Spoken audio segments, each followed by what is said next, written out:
let me know. But best as my recollection, the last time we left off, you had first decided to return to the cave where you had defeated the necromancer Zethlandir. You cleared out the remaining creatures that were in the cave, as well as making sure there was no research or documentation of anything that he was doing that might fall into inappropriate hands. Um, After doing that, you parted ways with Sten and Utha. Um, they decided to return to Ornkaima while you guys headed towards Bariena. Um, and upon arriving at Bariena, you learned a fair amount of history about the city and met a few of its residents. You had heard rumors of a man named Remus Markand who had come to the city and introduced himself as an archmage from Zedekar.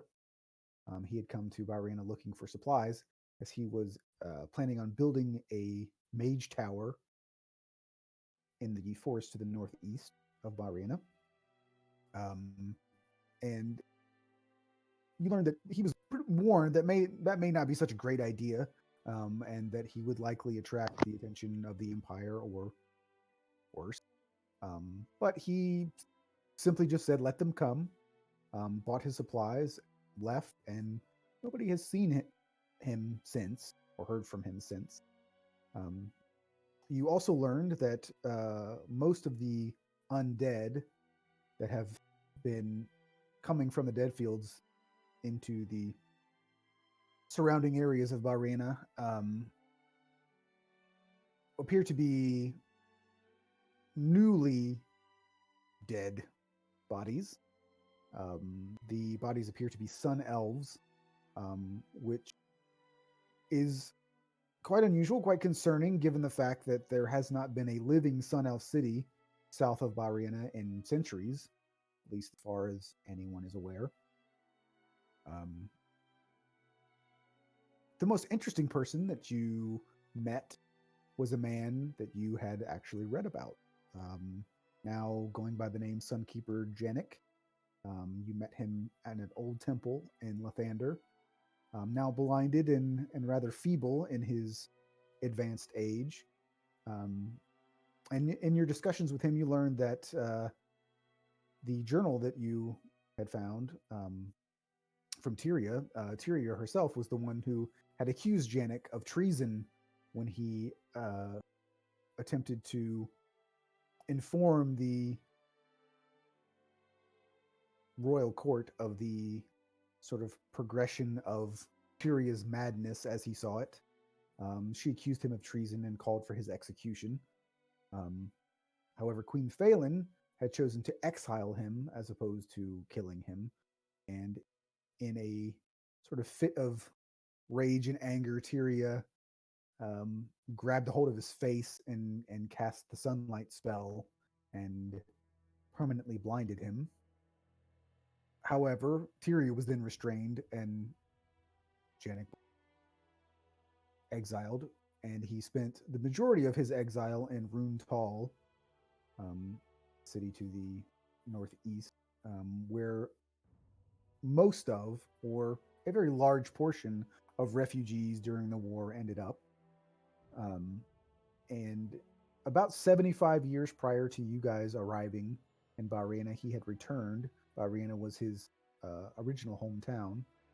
Um, you asked him about the Stone of Asherai, and he was reluctant to say much, just sort of told you that some things are better left in the past and you should probably not pursue such things.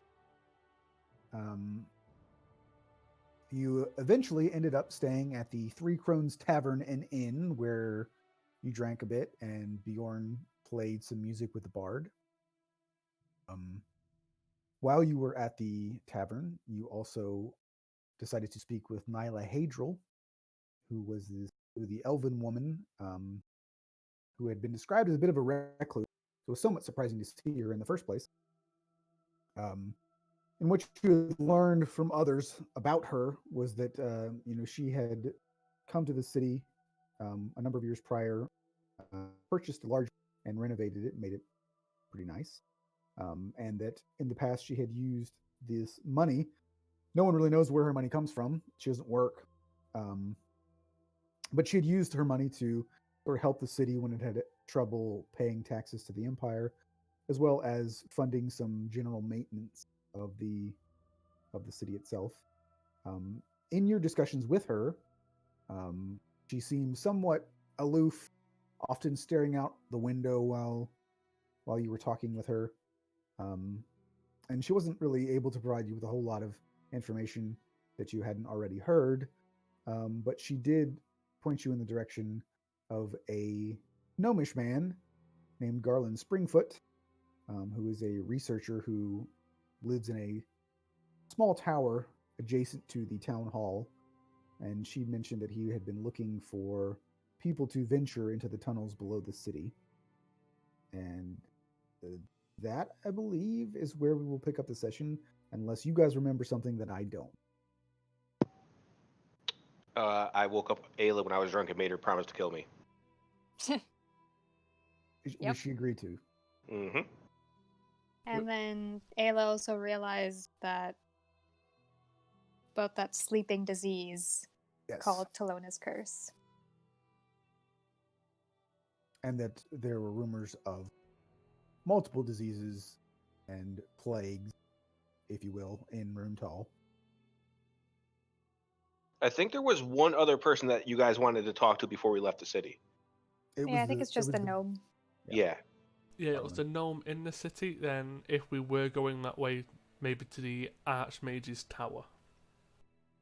Okay. Which you could make, if you were deciding to go to Runtal, you could make the tower on the way, basically. Because if you're looking at the map, I mean, it's like roughly in this general area. So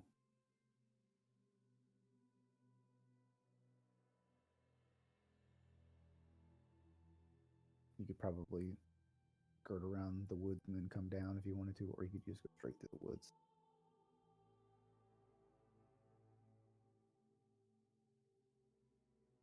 Well, Bjorn will just grab all the stuff and try to get everything ready for when they're ready to leave, but he'll be waiting to see if they're going to go talk to the gnome, and he kind of wants no part in that.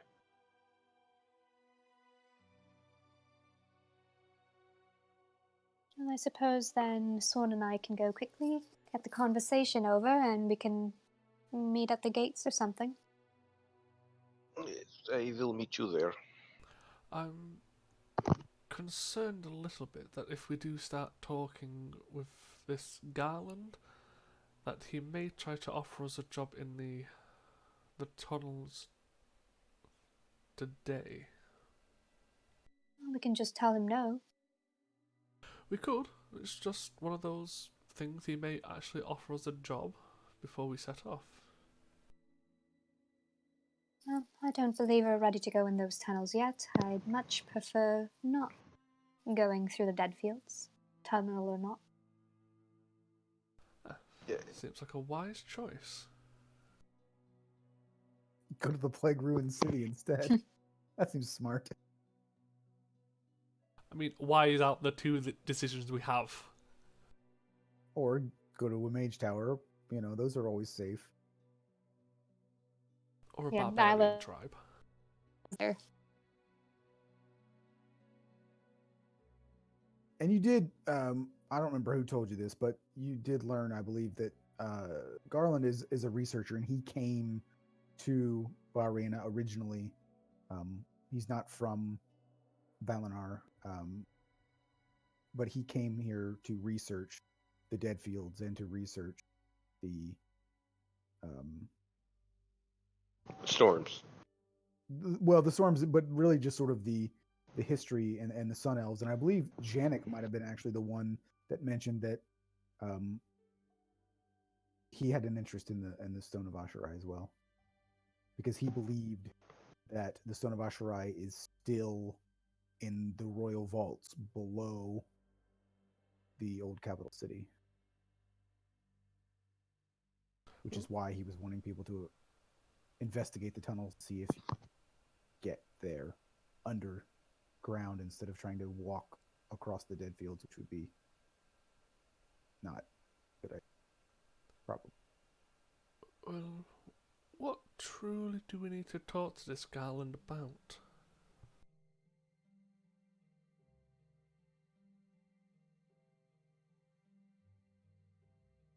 Player Terra does not remember. I mean, mainly it's just that he's It's weird as hell that he's a mage in this land. well, he doesn't. He's never been described as a mage.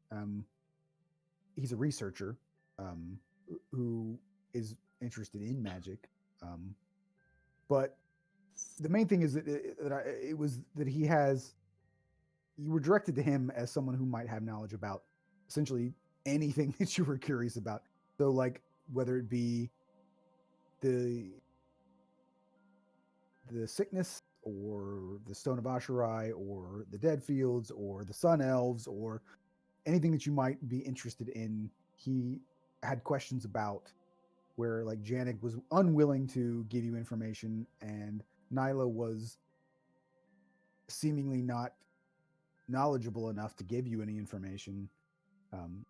Garland may have some answers. I believe was where you guys had originally intended on talking to him because of that. Well, we could ask him about the mother. Yes, there are only a few things really we should talk about at this time. Any further than that, and I believe it will end up leading us further south.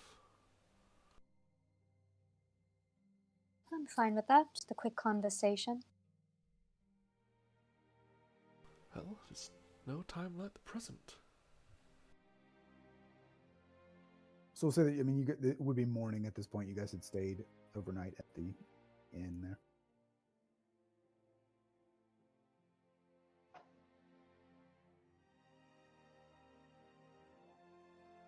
Well, I assume we're off to see the Wizard of Barriena.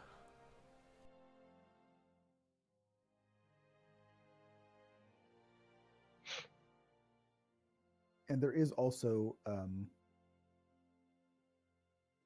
a general goods store that sells tools and clothing and item repair and things like that. I think we did some shopping last week or Yeah. 2 weeks ago. I can't remember, but Yeah. I'm just going through my notes and seeing the things that I have listed there. So Yes, because I had to re-pick up thieves' tools because I couldn't keep using makeshift with one hand. yeah, coat hangers and. All right, so it's quite easy. It's actually within walking distance, like probably within 100 feet of the inn. You can see the town hall, and then to the side of the town hall, it's not really any taller than the town hall itself, but there's like to the side there's a small little like tower that's sort of connected to the side of it, which is where you were told that Garland lived. And you can see there are a few windows that go up and a wooden door in the front. Nyla goes up and knocks. And it takes a few moments, and then you can you hear some scraping on the floor, and then you hear some like steps, and then there's a little like a little peephole type like that slides open. That's at eye level for someone who's not a gnome, and it slides open, and you can see somebody with like kind of bushy looking eyebrows. Says, "Yes." We've just heard that you have a lot of information, and I've got some questions to ask of you, if you don't mind. Who are you? I am Isla, elf, and this is Sorn. Just adventurers. We hear you have quite the knowledge and research of the dead fields and the dead in general. Is that true? Just a moment, and then you hear it closes, and you hear more steps, and then the door opens up, and as the door opens, you can see that the room is the room is essentially the whole size of the tower, which is not particularly large. And you can see within, um, it's still somewhat dark outside, but you can kind of feel heat sort of radiating out of this room, and you can see that there is a fairly large fire in the fireplace that's heating and also lighting the room. And you can see that the majority of the furnishings are gnomish in size, with the exception of bookshelves, which are stacked quite high um, with books, and they are of more average humanoid size bookshelves. And you can see that he has a stepladder that he was obviously using to look through the peephole, and you would assume probably also what he uses to get books off of his bookshelf. But it's very pleasant inside, very comfy, and he just sort of motions you in. And there are a few stools that you look like you could sit on. There's no particularly comfortable chairs for anybody of your size, but he does have seating for people that are not gnomes. And he has a big smile on his face, and you can see that he looks, kind of happy to have people to talk to, I guess.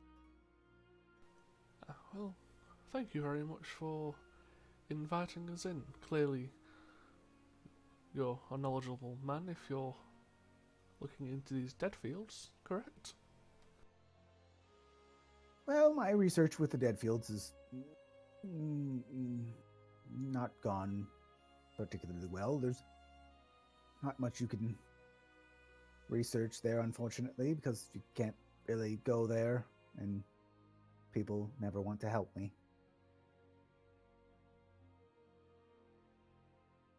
Yes, unfortunately, some of these surface people don't really like going further south. And you can see he's probably about 4 feet tall, maybe a little shorter. He's got light skin, brown hair, and a kind of a bushy mustache and bushy eyebrows. Got small little spectacles. Got a bit of gray streaks in his hair and his mustache. And again, quite pleasant, and just sort of nods at you in understanding about how, people are reluctant sometimes to assist. But you do get the idea that he's not like a deep gnome or anything. I mean, he doesn't look like he is from the underground, because Soren, you would have seen deep gnomes before, and they tend to have a more gray complexion. Oh, I'm just butchering him up. As much flattery as possible. He's so aside from the dead fields, which I unfortunately, and you can see he kind of gets a little sad. He's like, unfortunately, don't have much information about. Was there anything else that I could help you with? Yes, we came across a being in our travels around the Barren Hollow area. They were creating artificial storms, the same as the ones in the fields. This being went by the name of the Mother. Seemed to have aspect of undeath or necromancy. Would you have heard of something relating the two? Well, I've heard that name mentioned before, but it wasn't at the time related to the undead exactly. I've heard of this thing targeting powerful magic users, attempting to take over their minds, but never really was able to decipher for what purpose that might be. But what did you come across? Undead? How did what I? He's like kind of just stumbling over his words. Like, Well, it seems we came across a fellow magic user who, from your description, was tempted and had his mind taken over by this mother, and after we stopped what they were doing, she decided to have, or to leave us a very pointed message at Baron Hollow. It seems that they massacred the inhabitants, left a message saying, "Stop interfering." Hmm. Well, that's worrisome, isn't it? I believe so. I've never, again, heard anything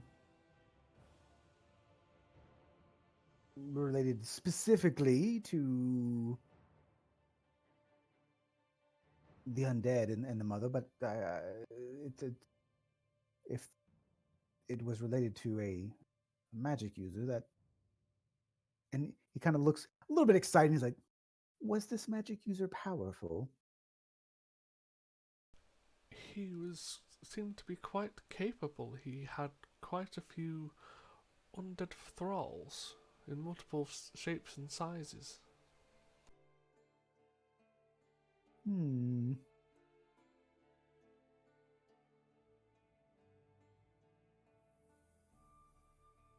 Interesting.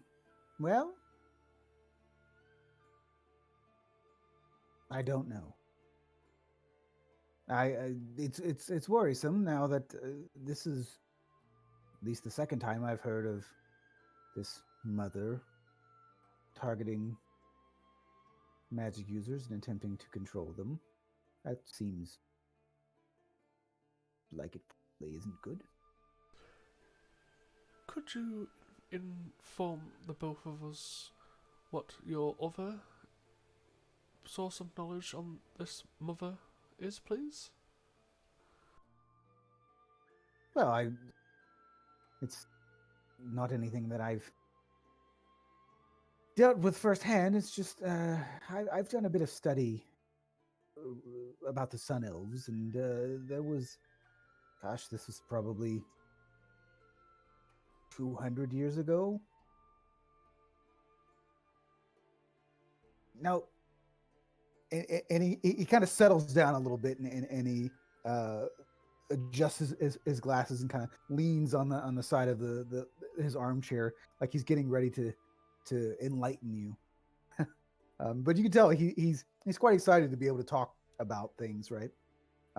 He says, "Well, I've found evidence that towards the end of the war, the Sun Elves had become more and more frantic to find ways to save themselves, and they had searched for ancient artifacts and performed forbidden rituals to summon things that they shouldn't have. And I have reason to believe that they may have summoned demons or made pacts with creatures that only expedited their demise. And it is my belief, in fact, that the storm that rages was caused by the Sun Elves themselves, and that the Moon Elves had literally nothing to do with it. And I think it's actually quite possible that the storm is, in fact, a deliberate act." And acts as in what way, if you don't mind me asking? Well, you may have heard from people around town that we have been seeing undead coming out of the dead fields recently. Now, they've been coming out of the dead fields, as far as we know, since the end of the war itself. However, recently, within the past few months or so, we have seen the bodies of sun elves that appear to be quite fresh. So, what if the sun elves had been in some kind of hibernation or even some other dimension? And you can see at this point, you're starting to wonder if he's all there. Because he's getting a little bit manic almost as he's sort of describing this hibernation, and what if they're from another, they're hiding in a different dimension, and what if they're waking up now or returning, and this process is killing them, but since they were suspended or hibernated or what have you, and this process is ended and they're coming back and And being dead, their bodies would be fresh, right? And whatever it is that is causing creatures to be risen as undead is bringing these people back to undeath, unlife, if you will, bringing them back as well. I'm not entirely certain that the storm is what does it, but it could be. You just said that some necromancer was trying to do something with storm, so you can tell that he's not entirely convinced about what he's saying either. He's just like bouncing theories off of you to see if you're like, oh yeah, that sounds smart. It is entirely possible, but without further research or evidence. Haha! It is. For the research, you say? Yes, without That. further research or evidence. Well, I have a plan for both things if you would be so kind as to listen further. That I believe that there are tunnels that run from Barrena all the way to Tarma and Ionar. Now, I don't believe that it's likely that those tunnels, you probably can't just walk there from here without trouble. Trouble in the sense of probably cave-ins and probably creatures or monsters or what have you. Now, I can say that there has never been any reported incidents of undead creatures in the tunnels below this city. So, that's great. And we have people who work in those tunnels and they harvest mushrooms and truffles and they believe that they have heard voices. Now, they have a very specific place that they harvest these things, and there are tunnels that lead off of there that they do not cross. And of course, it is through those tunnels, or that they don't go into, that they claim to hear voices. I think we need to go and find out what those voices are. But no one believes me, so no one will go. They're cowards, what they are.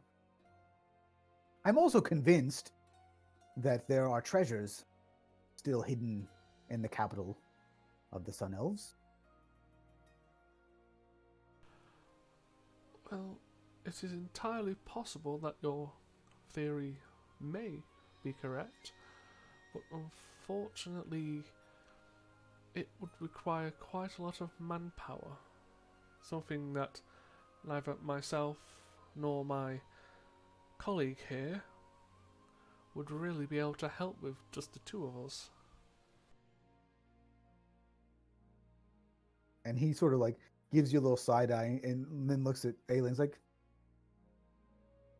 I think you both are a bit stronger than you would like me to believe, despite your handicap. And he points at your stump. However, if you're not interested, then you can leave. I will not pressure you any further, nor will I give you any information if you are not willing to listen. Well, we didn't say we were unwilling, it's just at this time, I doubt that 2 people would be enough to do the job you are asking. No, maybe not, but I'm not asking you to go to the capital right now because, as I mentioned, I don't believe that you'd be able to get there anyway. At the moment, I would just like to put our citizens' fears to rest as far as these voices may be concerned. And I can also provide you with a map of the areas that we have scouted out in that cave, and then you could mark where cave-ins would be, and you could possibly find a path to the city. And he kind of looks at you again. I'm quite sure people of your ilk are rather adept at making their way through tunnels underground, are they not?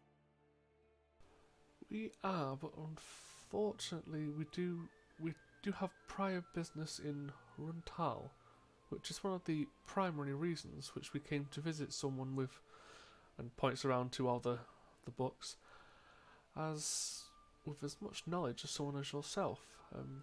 Ayla, would you like to ask? I was just curious if you know anything about the cult of Telona or Telona's curse.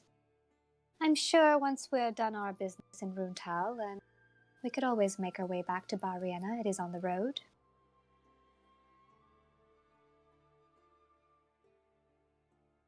Diseases aren't my particular area of interest, though I do have a smaller bit of knowledge about it. That mage also came asking about him. Whatever his name was. Very fat man, very arrogant. The strange one that built a tower in the forest. Yes, that one. I did a little bit of research on him as well after he so uproariously made his appearance and gave his name to everyone as if we cared. You can see he just seems quite annoyed by the whole experience of dealing with Markand, Remus Markand. Might have to pay him a visit too then. I would be quite careful with that man. It turns out I sent a few letters to associates of mine. Found out that he is known in many places, in fact, that he's a bit of an experimenter with magic. And so much so that he's in fact been banned from virtually every magical college in the world. Seems to be rather obsessed with crossing divination and chronomancy, which, by the way, out of game is hilarious that we talked about that earlier because I had already written this part. But he seems to be attempting to come up with a way to change past events. However, as far as I've been able to discern from my conversations, he's the closest he's ever gotten is the ability to view past events, not yet found a way to affect them in any way. However, obviously, any type of power of that nature is quite taboo, and no single person should be able to decide the fate of so many others by changing the past. Well, clearly, But as far as this man is not someone of your stature who takes his job very seriously, is he? oh, I think he takes his work very seriously. It's just his work is very stupid, and he is a very stupid man for doing it. But not stupid necessarily in the sense of intelligence, I suppose. More reckless. Probably a better term. But I have heard of the curse of Telona, though when I've heard about it, it was described more as a curse than a disease. Not something that, not something pleasant, to be sure. Though this place seems to be rather devoid of any deities or magic, so it's hard to say whether a curse like that would even be effective. Yes, hard to say. Generally, if the description of such a thing is to be believed, that the gods derive power by having worshippers, and I suppose if there's been some resurgence of worshippers of Telona, then it may be effective, but I've not personally heard of any cults of that kind in this general area, at least. Although I suppose they were smart, they would not make their presence known, right? Right.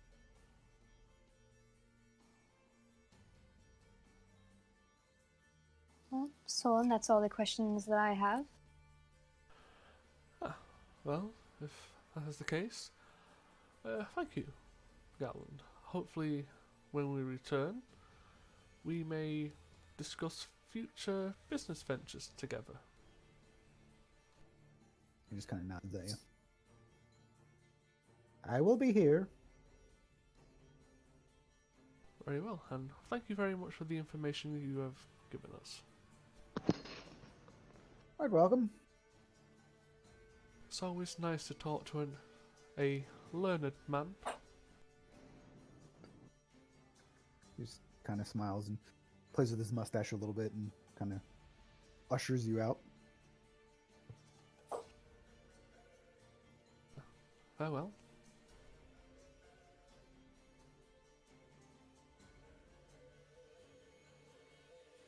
So, you go pick up Bjorn. Bjorn. Hope you didn't wait too long. Did he tell you everything you wish to know? He gave us insight a little bit on the mother, but not really too much that could help us. Not a very smart one. Oh no, he definitely is intelligent, but not for the matters we are looking into. Yeah. I have gathered belongings if you wish to head down road. Are we going to the magic person, or are we going straight to the city? He did mention that the mage may have information on the cult of Talona, so we may wish to pay them a visit. I would actually rather not, considering what he told us about him. For all the nature magic I've accepted and whatever magic you use, not particularly interested in mixing up in magic related to time. He thought it was your wish to find out more about this disease. Yes, I suppose that hopefully there are plenty of leads in Runtal and my island itself that we don't have to deal with some strange mage user magic thing in the forest. It's possible if he has been successful, as Garland mentioned, about viewing events through his experimental magic, he may be able to offer us insights into either what happened in Barren Hollow or to what happened at your home or in Runtal. He is a magic person, yes? Yes. Correct. And you think he watched things, you say? It seems he has been experimenting on how to view what has happened in the past. Only in past, not what happened now. Like he cannot see us now. He could see what you are doing now, but only tomorrow. Bjorn looks extremely confused. He goes, if he is watching people, perhaps he is the one behind floating balls. It's possible he also may have seen something with those drift globes. Yeah. Well, if Eleanor does not wish go, we do not have. But I think if he is someone who is seeing a lot of different things, it is we do not have to go as friends. We go try to make business agreement. He tell us what he know, and we do something or help him with something. And if he does not want to tell us, we make him. Unfortunately, Bjorn, if a mage such as him, someone who I in the same type of magic, is be able to experiment and create his own magic, he could probably just wipe you out of existence. Yeah. I do not know what this means. I think we can kill. So, do you know what happens when the wind blows and the dust goes with it? Yes, it goes somewhere else. Yes, I'm pretty sure he could turn you into dust before you would realize it. This is what Ayla wish, so I think best leave decision to her. Well, if the both of you want to go see him, then it's 2 against 1, but I'd rather not. If I'm being honest, I do have some selfish motivations in wishing to see him. If he is a wizard, there is things I could learn, but primarily... Not just a wizard, an archmage, But which yeah. you probably would have never seen. You would know, but you would have. Well, I'm actually 100% positive you would never have seen one because there are no archmage drow, and they would if there is someone who was at the power level of an archmage, they would not have been talking about it on Valinor. So So like I said, selfish reasons, yeah. Someone would very much like to see the powerful magic user. But if he can see events that have happened, it is possible to gain some insight.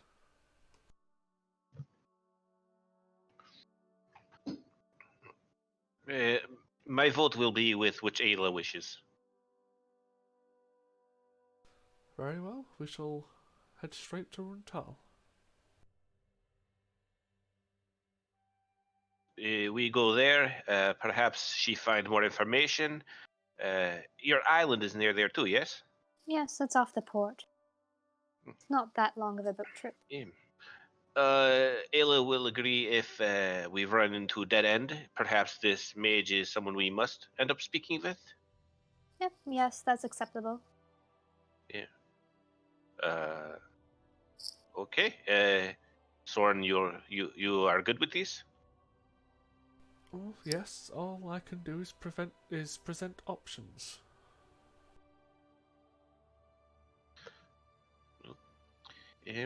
Well, then I guess we just follow road instead of cutting through the side path. Very well, we should be safer on the road anyway.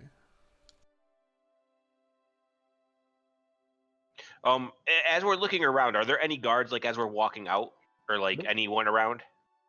there are probably some people milling about, but there are no guards in. All right, I'll just walk up to one of them and say, "Excuse me, I'm not from area. There has been undead around.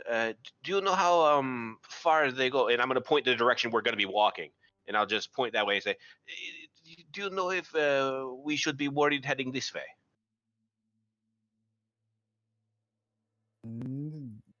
If you follow the road, I suppose not. I did not know if they make their way north of city here. We try to keep them taken care of. If now, that's not to say that they can't go through the woods, but Yeah, well, thank you. Good to know. And I'm gonna pat him on his shoulder, or her on her shoulder, or whatever, and just say, "Keep up good work." Yes. it's kind of like, oh, okay. He's like, a merchant or something. When he said we keep them at bay, I Yeah. took it literally. So yeah, Bjorn will pick up bags and start walking. And now he can move 10 feet faster per every 6 seconds, so he has to slow down for that slow people.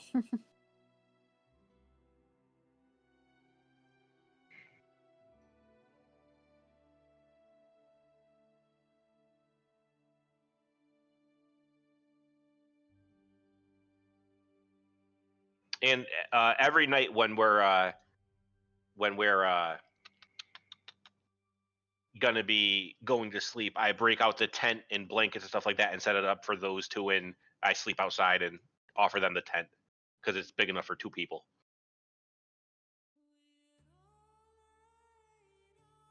So it'll take you roughly about a week to walk from Bariana to Rundal on the road, roughly,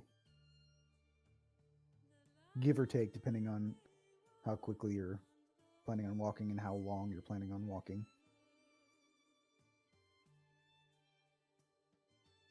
Since your I horses would, are 500 yeah. miles away. I would suggest we try to just go at like a regular pace because no reason to get caught overtired or something like that. So yeah, a regular walking pace, walking 8 hours a day would take you a little less than 7 days to get there. I'm good with that if you guys are. Yep. Yeah, that's fine.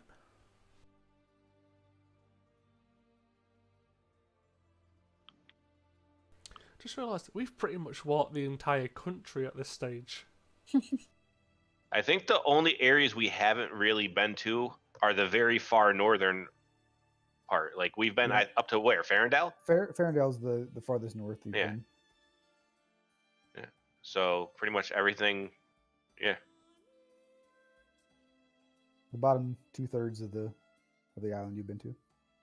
Except for the Well, yeah. go fuck yourself area. That's the. So if we're comparing it to like England, so you haven't been to London and you haven't been to Scotland. I mean, to be fair, you don't really need to go there.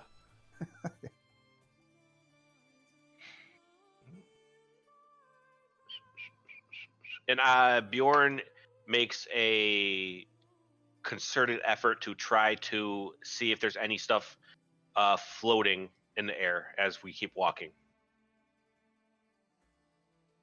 Yep. Do a perception check.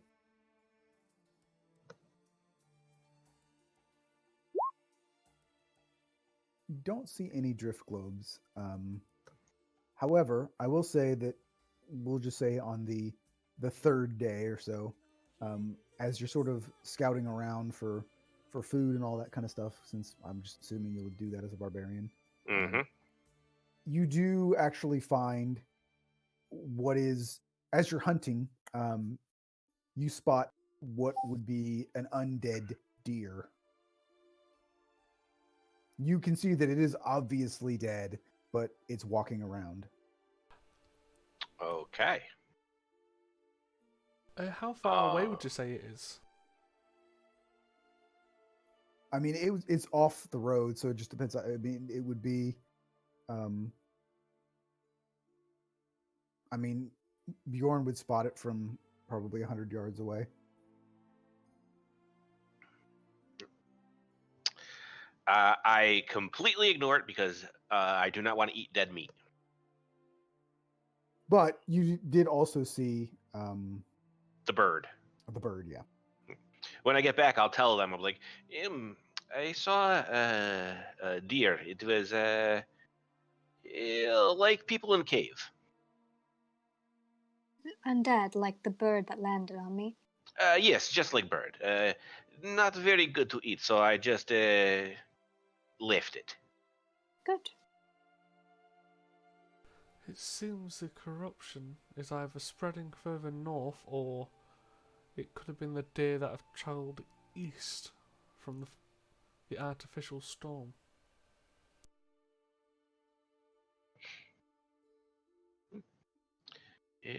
It was just one, not a group or any, but hopefully it is not going to become problem this far.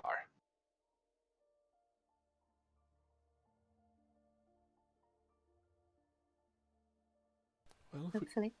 if we do come across any more, I do have a technique to help deal with the undead a bit better. I can probably show you where it was. I just I went out to get food, and he kind of just like pulls like a couple little ground animals off his waist, and he just puts them down. Well, if we walk in that direction, not going off the path, but if we see it, then I can help deal with it. I keep my eyes out in case any more make themselves known. And then he'll sit down and take out a little hand axe and start carving up the meat and stuff and just cooking.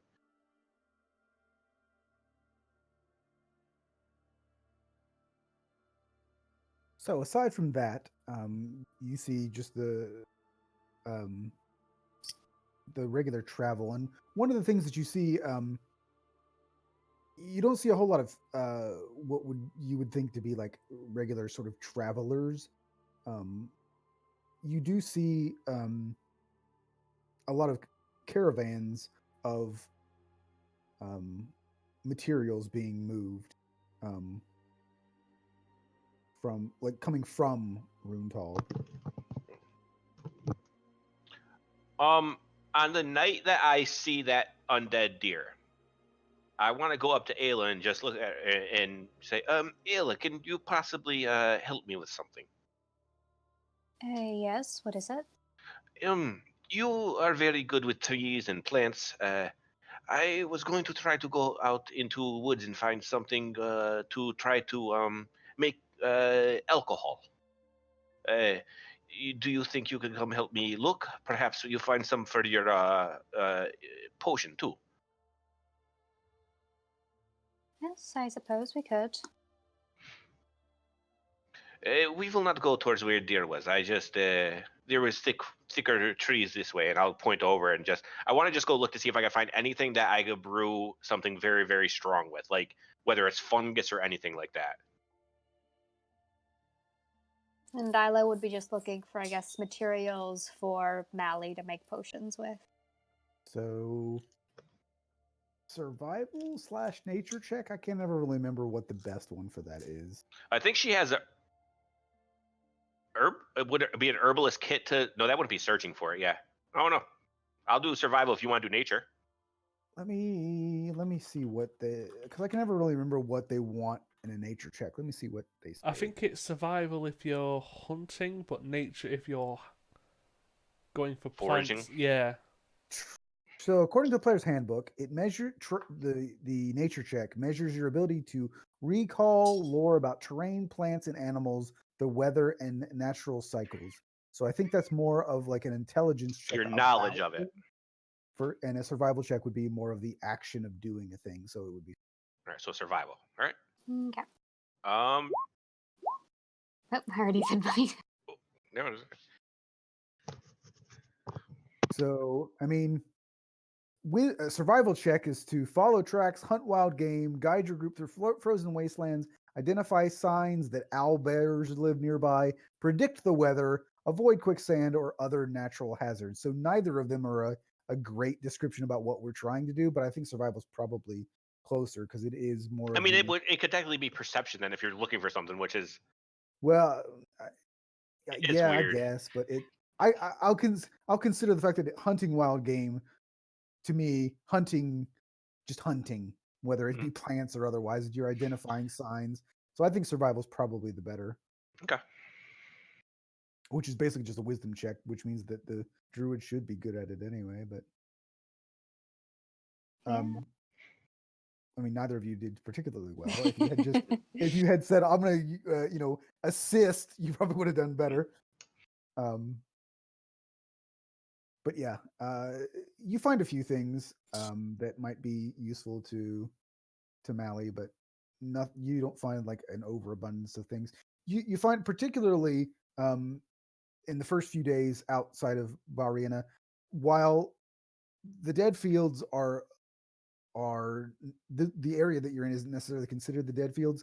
You can see that the forests and the wildlife, for the most part, is not particularly abundant in this general area. And you can see to your north, well, I mean, to the north, it is a desert. So, I mean, you're not the southern part. There is some trees and things like that, but um, you're not in a particularly well forested or vegetative area.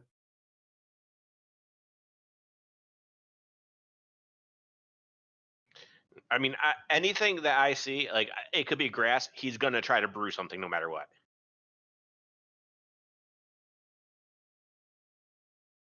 I mean, I'll say you're able to find maybe some dandelions. You can make salad out of those. You can That is actually fine. make a good alcohol out of that.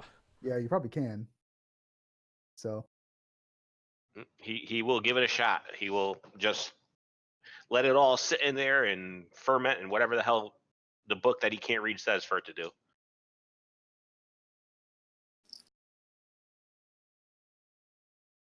apparently you can make dandelion wine.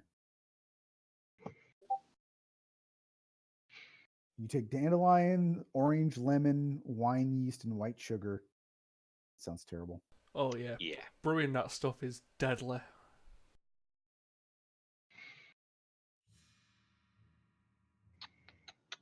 I only really like beer, so But I other like than that, whiskey, but that's about it.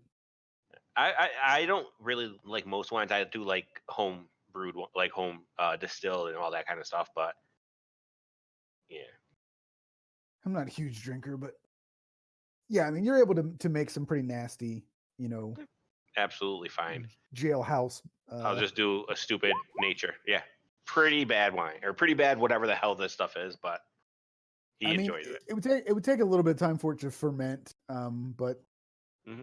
once you do, it's probably enough to give you a nice buzz, but it tastes terrible. He he will hand it out once we all like the night before we get to Rune Tall or whatever. He'll just let everyone have a taste and have a huge smile on his face while everyone else gags.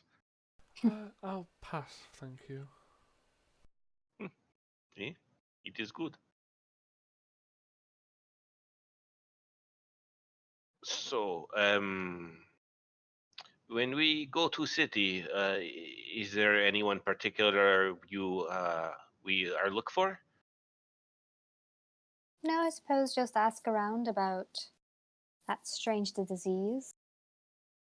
Yes, that it seems to be a curse more than a disease. It's a bit strange. Now, you did learn that there were it was essentially there were diseases, and in fact the one that Ayla is interested in was mentioned that there were rumors of people suffering from something similar, but then also had made mention of Talona's um, as well, and that one by description and everything. Actually, I take that back. There wasn't you didn't get a whole lot of description beyond what Ayla learned from the documents that she got from Ophelia, but yeah, it doesn't the symptoms do not sound like a disease in the normal sense. The idea that you would be having everyone would be having similar visions and having sleep paralysis, not really a general type of disease that would be caused by like bacteria or something like that, you know.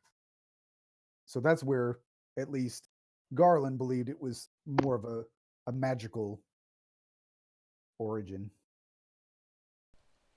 Well, it's I can investigate certainly, but I believe considering this is something you do have quite an interest in, Ayla, you should probably be taking point. I will come in if people need to be forced to give information. I can help. Well, I would rather not make enemies of the people that we are trying to ask Oh yes, questions we of. will not make enemies unless they do not do what we want. Yes. All right, I suppose the best place to get knowledge is an inn or something. Sort of tempted to go straight to Elen'sar and see if there's potential remnants of this whatever cult, since that seems to be the origin, but at least get some questions out of the way. And once we enter the city, I can look around, see if there's any specific district or part of Runtar that seems more heavily afflicted. Sounds good.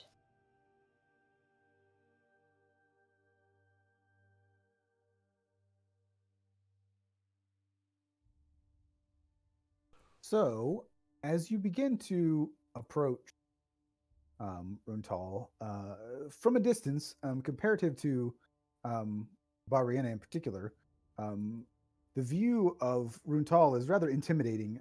It has very high stone walls that appear to stretch on for miles and actually round out around the edges to a distance that just sort of fades into the background that you can't really see. And the road that you're on leads to rather imposing and these highly polished bronze gates. And you can see that engraved on the doors are these beautifully intricate sort of landscape scenes of mountains and oceans and forests. And I don't really, I mean, you may have passed through here before, Ayla, so um, you might know of this. I mean, the city itself is known for metalwork, and sort of, well, I mean, people often like, rave about the metalwork of dwarves, but this is the home of the most famous elven works. And it's not just so much that they would be known for making, like armor or weapons, although they do that as well. Um, it's the a lot of the more artistic things as well. So like statues and like the large, gates that you see, of the city, and lamps and horseshoes. I mean, anything made of metal. That's sort of the calling card of this city. And while like clockwork devices and machinery and things like that, which you did see a little bit of in Tessera. The dwarves in Baranor are generally the ones that would manufacture those machines. However, a lot of the smaller, more intricate parts that would go into that machinery is actually made by the elves in Runtal. Um, the other thing about Runtal is that, as Janik had mentioned, um, this is a city of refugees. Um, so there are a lot of, if you were ever to find a full-blooded sun elf living, it would be here. Um, Now they would probably not. They may be doing things to somewhat lessen that appearance. Um, but both refugees that would be moon elves and sun elves, and essentially anyone who had lost their homes or their livelihood during the war, a lot of them settled in Runtal. So this is a very hardworking place, sort of the blue collar, sort of like Pittsburgh. Although Mike, you may be the one that kind of gets that reference, but Mm-hmm. it's the steel workers, it's the blue collar workers. Um, you know, they work for a living, they work hard, and it's sort of like the refugees from these other places. They didn't want to upset about the war, didn't really care. They just wanted to live their lives. And so Runtal is also somewhat like Bariana. Pretty much anything south of Tessera, the Empire tends to stay away from. Again, they appear to take taxes and things like that, but that you don't see a lot of imperial presence here. Um, it's partially due to um, the animosity that the Empire, the reception that they get here. And so again, the Empire's not, they're not necessarily authoritarian in the sense that they're going to stamp down and step on everybody that doesn't agree with them. They've outlawed magic and they've outlawed religion, and those are the only things that they really sort of make a point to enforce. But Runtal and Bariana, even though Runtal itself, it does have a pretty large, um, purpose within the empire itself, and they do manufacture a lot of things that are useful. Um, the empire kind of lets them, for the most part, lets them kind of do what they want to do. Because again, the Ashran Empire isn't. Um, they're not trying to be in control of everything at all times.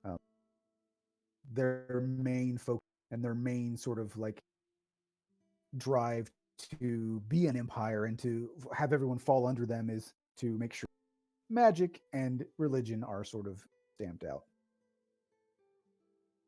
So you probably won't find too many magic users or anything in Runtal, but you won't find any more Dune hanging out either.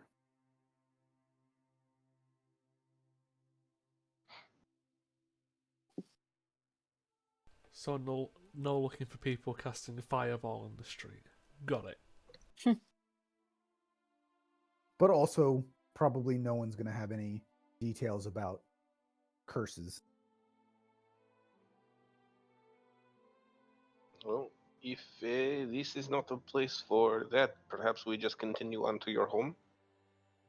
Yeah, I suppose we can see what we find there, investigate those ruins.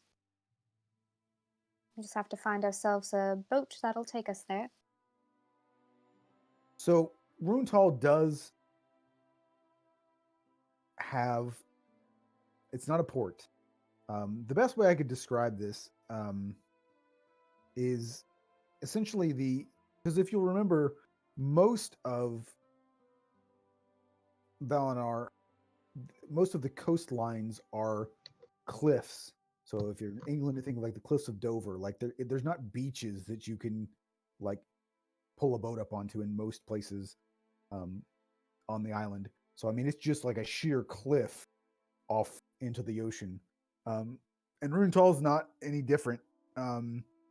But carved into the cliffs, there are stairs that go down and to sort of like man-made wooden dock, and that's really all they are. There may be maybe a dozen at most small docks that like fishing boats can go out on, but it's definitely not a port, and there's no like commercial fishing vessels or any sort of shipments of supplies that would come via this come via the water. So you can travel to the three islands, but it's not uh, it's not a commercial port or anything like that.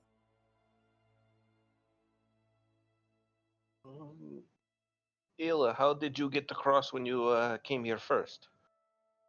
Well, by boat, of course. Sail or with the paddle?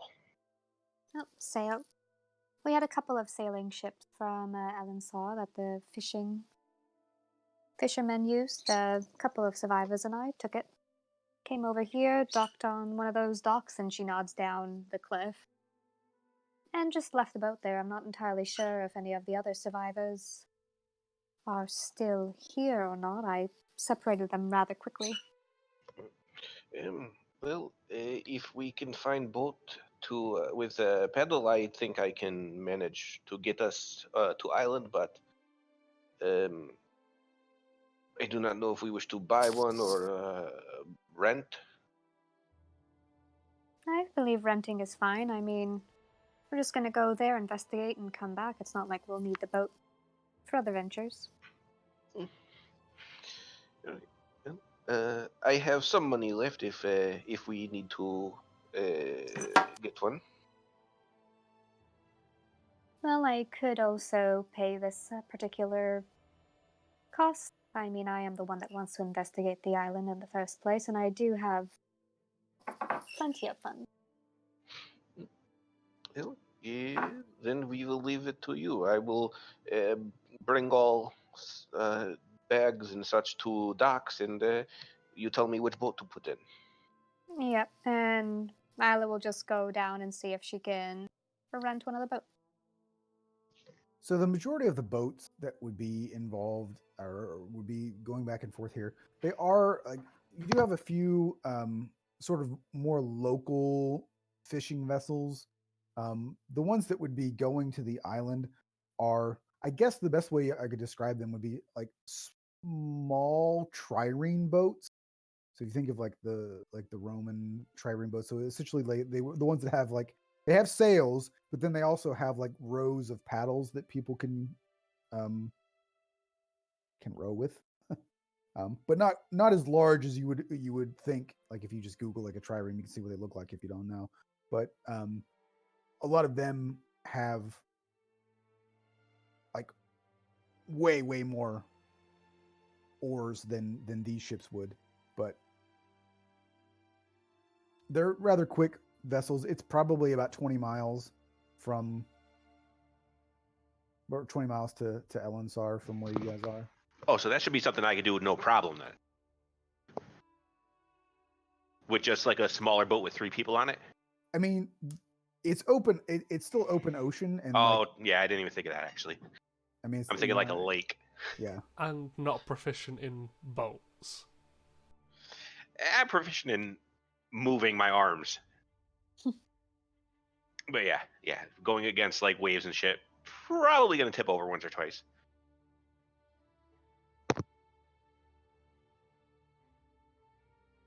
Because I mean, like the regular, the smaller, fishing boats wouldn't go to Elen'sar, so just because you wouldn't generally want to take them out into the open waters.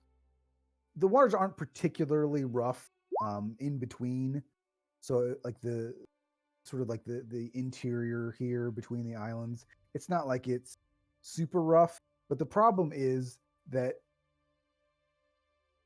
again, like if you screw up, you're gonna smash your boat against the cliffs. It's kind of the problem. So you do generally want to be a pretty good on the water before you would want to. You may be better off hiring somebody to take you there versus trying to do it yourself, I guess. Yeah, I was gonna say, Isla would start also searching for someone who's actually proficient in getting the boat out to Elen'sar. I mean, you could technically look if to see any of your people are here. Maybe they could take us back. They might not be fond of seeing me again. Any particular reason?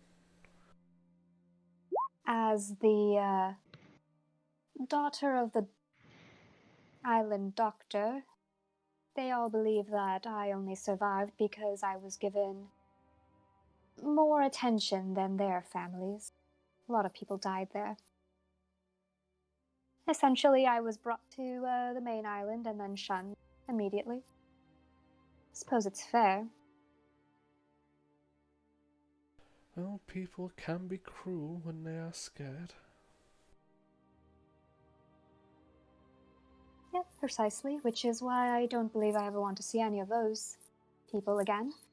So I would rather we just hire someone, whom I don't know, who's used to the trek, get this boat to Elen'sar, deal with the mess in the ruins, and get back.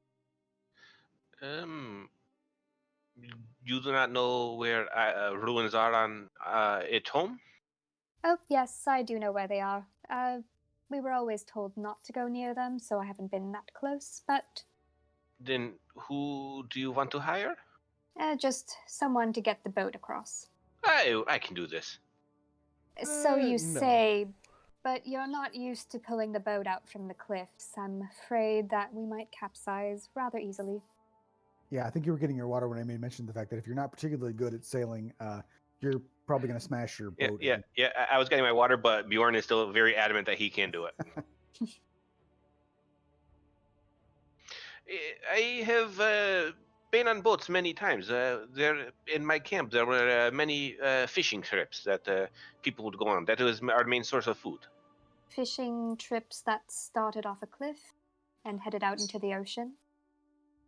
Matt, you tell me. I mean, it is right near the mountains. You probably didn't go too far out. I mean, you probably would have stayed generally within the. Yeah, but I don't know how it was like the launch of the boats were. Well, right here in this little area, it's not a cliff, so you would Okay. have been. In ocean, yes. Off cliff, no. And that is precisely the reason why we need to get someone who's experienced. Yes. Okay. Perfect. Bjorn looks very disappointed. Well, if you wish, Bjorn, we can strap you to the front of the boat and you can look pretty as them. How does that sound? Yes, you cannot remember a word, can you? I couldn't out of character remember the word. I honestly, I knew exactly what you were going to say. Then I was like, oh shit, what's the word? Yeah, no, Bjorn. Hey, I will just help him paddle, perhaps.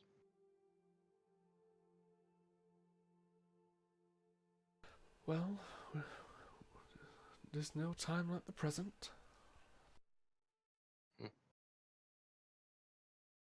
Perfect.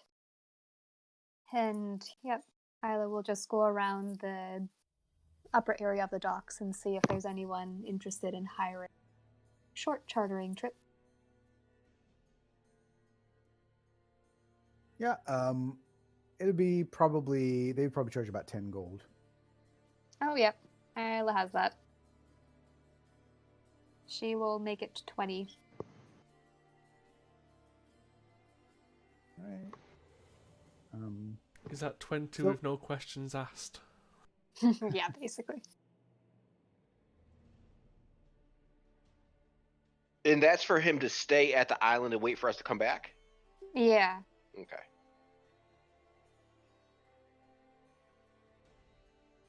So for the most part, it's rather uneventful. However, once you get to Elen'sar itself, you it's almost like as soon as you're stepping out of the boat, you could see it in the distance as you were getting closer. But you are now in an absolutely torrential rainstorm. I mean, it is just battering you guys. And you can see that there's thunder and there's lightning, and I mean it's pretty bad at this point. Um, so, and you would know that the in general, Ayla, the place that you were thinking you might want to search would be on the far side of the island, not where you're ending. Yeah. Okay, I suppose the best thing for now is to take cover. Hopefully, some of the buildings of the village are still standing. And she'll just walk very quickly towards the, at least the port side village. So- Is it like night right now? It's probably getting close. It's pretty dark at this point because of the storm. But you're getting to the point where you do recognize that like you are going to want to get some cover here. And as you make your way towards the village, which is not super far away from where you landed, you can see that the place is particularly run down. You don't see any people about, although that doesn't surprise me because it's friggin' storming, so nobody would be wandering around outside. You do see one building that appears to be a tavern of sorts that does have a lantern lit. It does appear to be the only building with any lights.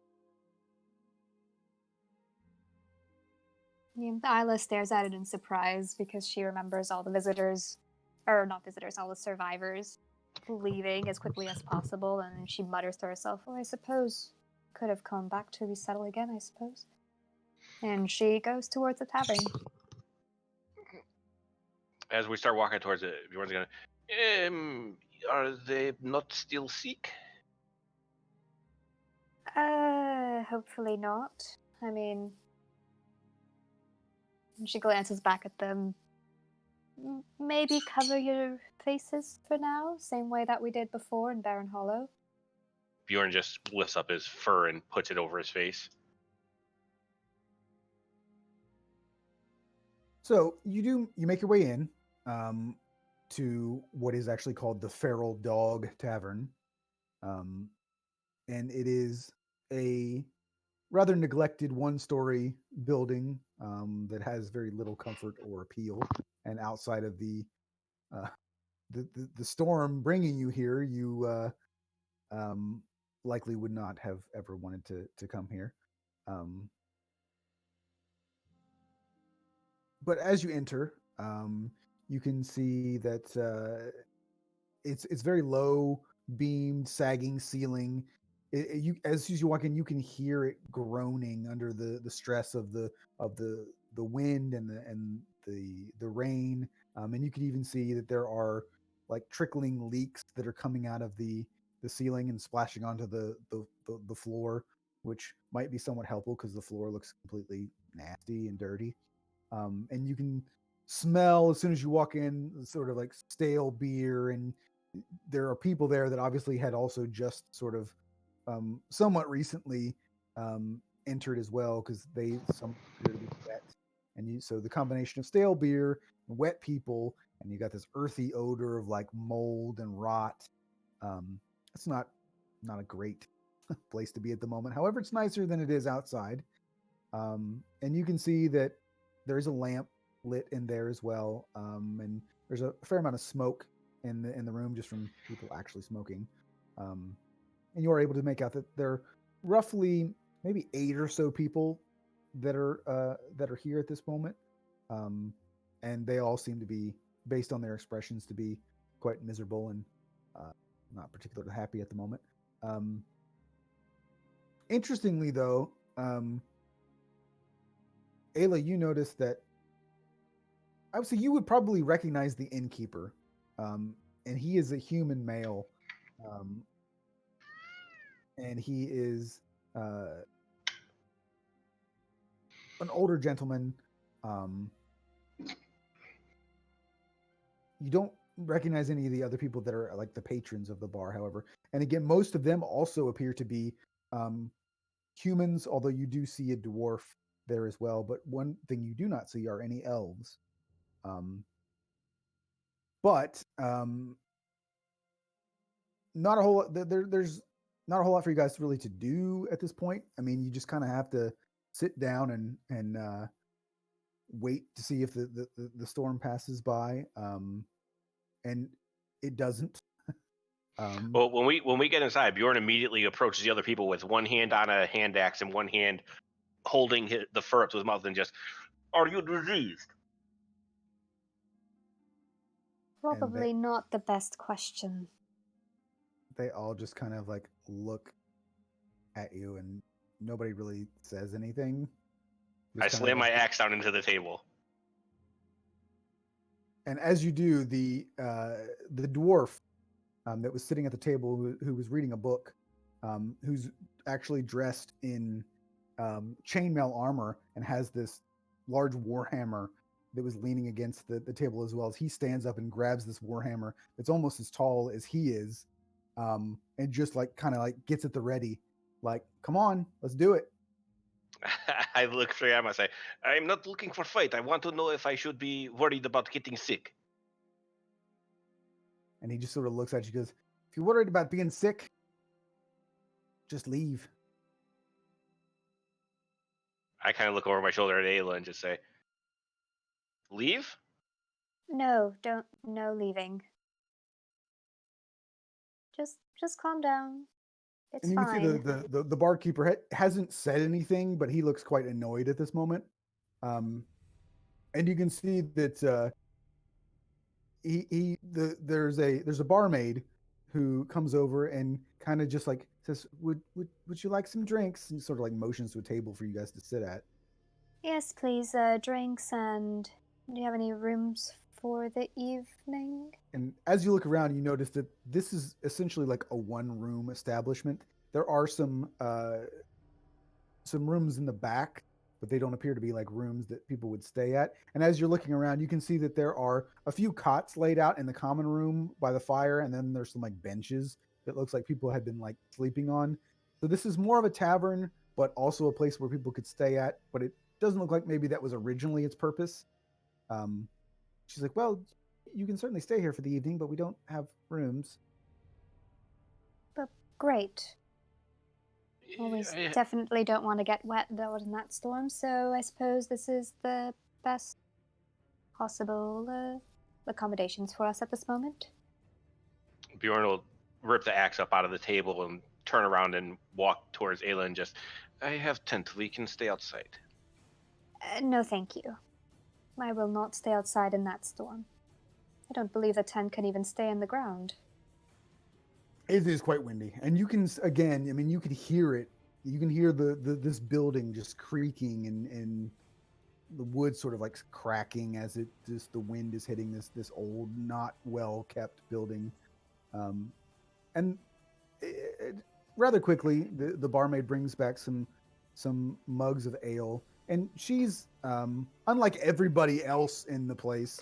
She seems kind of pleasant, has a smile on her face, um, and you can see that behind the bar, as uh, you guys are handed your drinks and drink and whatever, he's this grizzled old sort of like barkeep is in quotation marks cleaning mugs with this like rag in his hand that is just like the rag looks like the most disgusting filthy thing you've ever seen. And you can see like you just kind of like look down into your own mug and wonder how filthy that rag might actually be. Um, and as he notices you kind of looking at that, and as almost to make a point, you see him spit into the mug that he's cleaning, and then he slowly puts that rag back in there and continues cleaning the mug that he has. Isla just looks disgusted. It's pretty gross. um, but in addition to the dwarf in the chainmail reading a book and a giant warhammer, and the barmaid and the innkeep,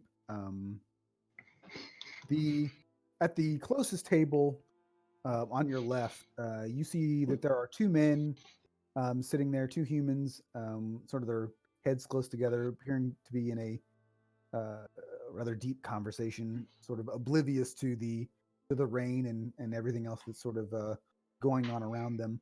You can see one of them is an older guy, maybe about middle aged, um, reasonably girthy, I guess, a little overweight. And the other guy who's with him appears to be younger and quite thin, and kind of skinny and nervous looking. But both of them are dressed rather well, though not like overly so. Um, but you can see under the table around them, they have maybe half a dozen like really overladen traveling packs, which you would guess they might be merchants. Um, and then the next table past the merchants is where the dwarf is sitting. Um, and despite, again, his sort of like warrior like appearance, he, after you guys settle down, he goes back to just reading a book. He's got his own lantern sitting on his table and reading a book. And then to your right, you can see a young human man, and quite fine clothes as well, um, who the whole time that you've been here just seems to be sort of sulking.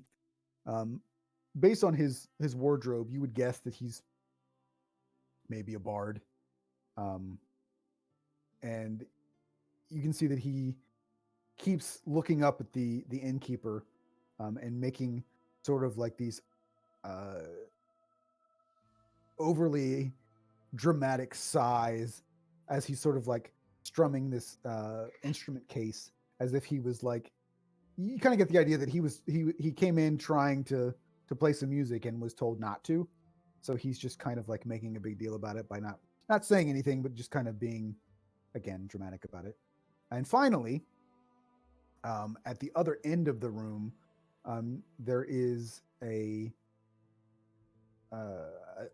a larger table that has four people sitting at it, and they appear to be playing cards, and they've been playing the whole time um, that you've been here.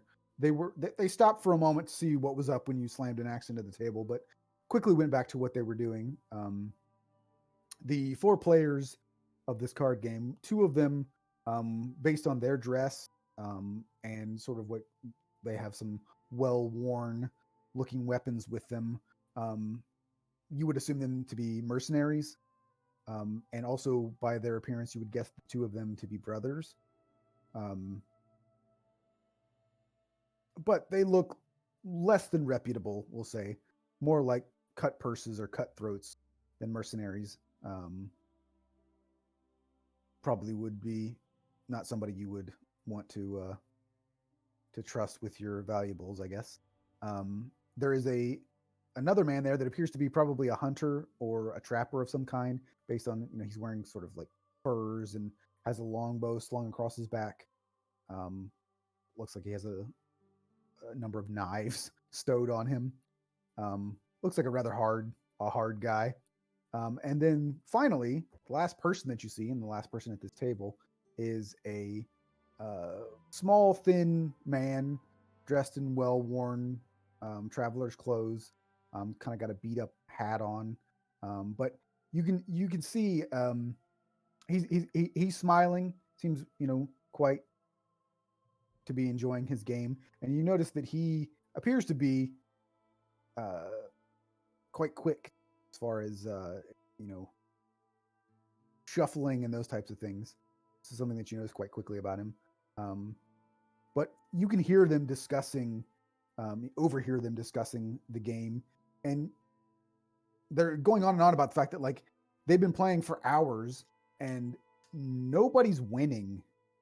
Like essentially, like everybody has basically just been passing money around. You would gather they're playing poker. That's essentially the game that they're playing. D&D poker, however you want to describe, if there is a D&D version or if it's just straight poker, whatever. But that's basically what they're playing. And you overhear they're all just kind of like astonished by the fact that they've been playing for so long, and like everybody just keeps one person wins for a little bit and then another person wins for a little bit. So essentially everybody's breaking even at this point, which is weird, but that's essentially what you note as you are in this room. I think I'll head over to the poker players. I stand next to Ayla and whisper as quietly as I could. Can you please ask for any information you wish before I kill Dwarf? Please don't kill Dwarf ever. Yes, I will at least wait until you get that information. As in, never. As in, not even after I've gathered information. He kind of looks at you and nods, but he has a huge grin on his face. Okay. And Isla will grab her drink and head over to the barkeep. So we will do Soren's bit first here. So as you approach the game, you do notice again that they're playing poker, and you can, I guess, choose to either watch or you can buy in. It is a 5 gold ante at this point. The game itself, the room where the area where they're sitting is sort of dimly lit, and you can hear that in addition to them discussing the oddness of everybody sort of like breaking even at this point, they're also doing what people do when they play poker and making off-color jokes and making fun of each other and bantering back and forth as the hands are being played. And you can see that there's occasionally a few breaks here and there when the barmaid comes and delivers drinks to them and takes away their empty tankards and smiles politely at them and sort of like nods at their suggestive comments to her and tries to avoid their wandering hands. So again, you can choose to watch for a little bit, or you can ante up and play if you'd like. I'll ante up. The idea is to get them to let their guard down and try and get some information from them. So because it's always boring for one person to play and then while the other people just sit, so I'm not going to actually have you play poker in that sense, but what I will have you do is you can try to influence the outcome of the dealt cards if you want by using a sleight of hand to attempt to cheat if you'd like. You can also roll a perception check if you'd like to take a look at what everybody else is doing to see if you think that anybody's bluffing or if anybody's trying to cheat or that type of thing. So sleight of hand if you want to, or at the very least perception to see what else is going on in the game. I was thinking perception to see if anyone's cheating, but could I also do a performance check to try and put them off their game.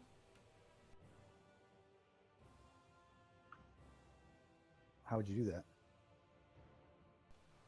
that? Jokes, showmanship, odd plays, such as going in on hands you shouldn't, folding on hand. Sure.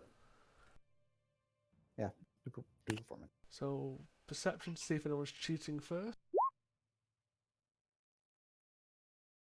Okay, so the guy with the fast hands is definitely cheating. However, as you're playing a few hands, you notice that he's not cheating to win. He's cheating to make sure that nobody wins. So that's why they've been playing and nobody has been winning. Essentially, everybody's just sort of like trading their money around the table. So one person will win for a little bit, and after they've won some, it moves to the next person, and then they win that money back, and then it's sort of like just going around the table. So you notice that he's good, and nobody else has obviously noticed this, but he is manipulating the deals to make sure that winning hands are spread out evenly. And in fact, let me roll something real quick. Yeah, I was going to ask, does anyone else notice that? Yeah, so nobody else at the table notices or has noticed so far. However, this man, who is named Barrett, by the way, he notices that you noticed that he was cheating, and he just smiles and kind of gives you a wink. I'll just give him a nod and not give away the game.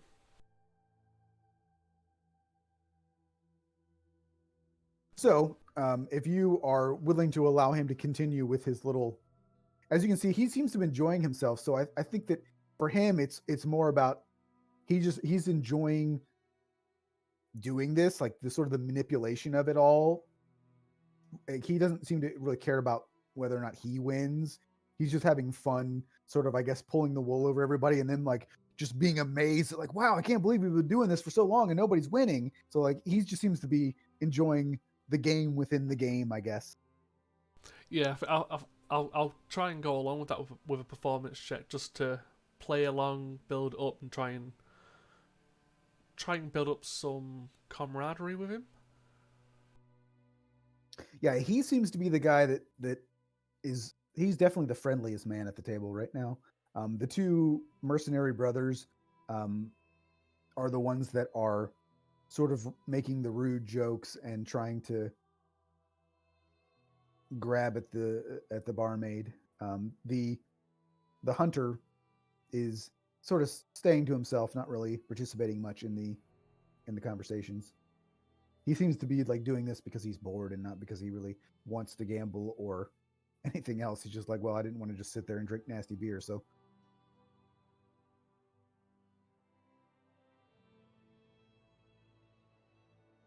So let's see if I can convince them all that we're having a good time. Yeah.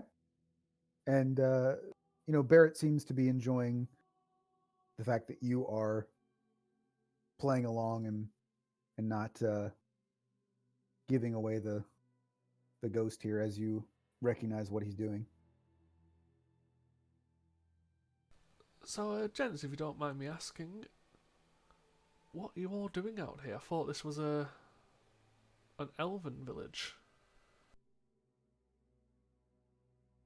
And Barrett's the one who kind of pipes up and says, well, it used to be, but they all seem to have left. And old Bob over there has been here for a while, Bob being the innkeeper.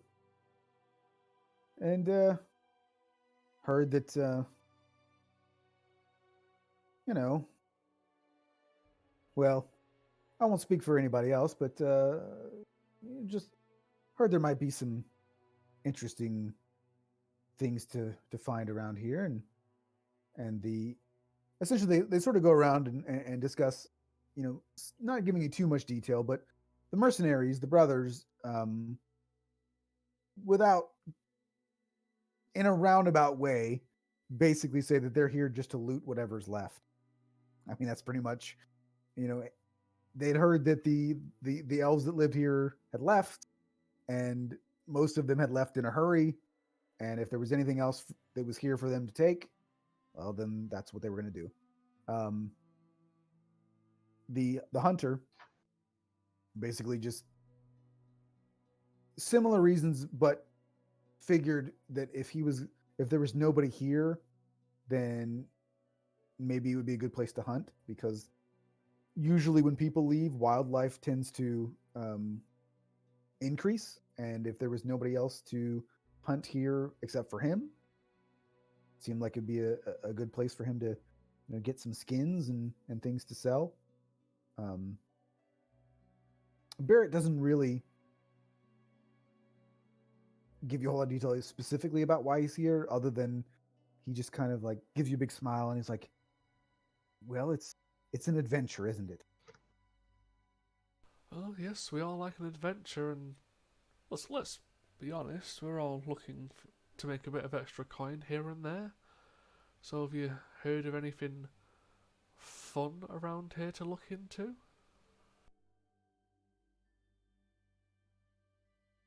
And the mercenaries kind of look at each other and then don't say anything.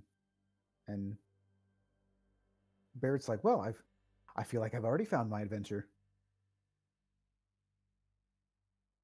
What, our little card game or the conversation? Both. And you can see he seems, as you get to talking to him, he seems very friendly and very, very jovial, but maybe also a little bit crazy. Like, he may not be all there. Not crazy in a sinister way, but just sort of like legitimately a few bats in the belfry. Well, is there anywhere on the island you fine gentlemen wouldn't recommend? Anywhere too dangerous? Well, pretty much anywhere beyond here, I suppose. If the rumors of the elves are to be believed, and this was one of the mercenaries that said that, and he kind of looks over in Ayla's direction as she's the only. Well, I guess you're an elf too, but Yeah, different recognize elf. they yeah, different elf. Recognize that you were not an elf from this place.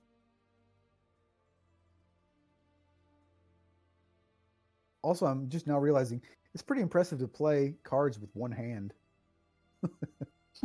Well, I would try to cheat, but unfortunately I've not got the hands for it. Yeah, I forgot. Like, sleight of hand is a little different. It's literally sleight of hand. Yeah. That's why I was trying to go for make it a performance of getting him to drop the guard.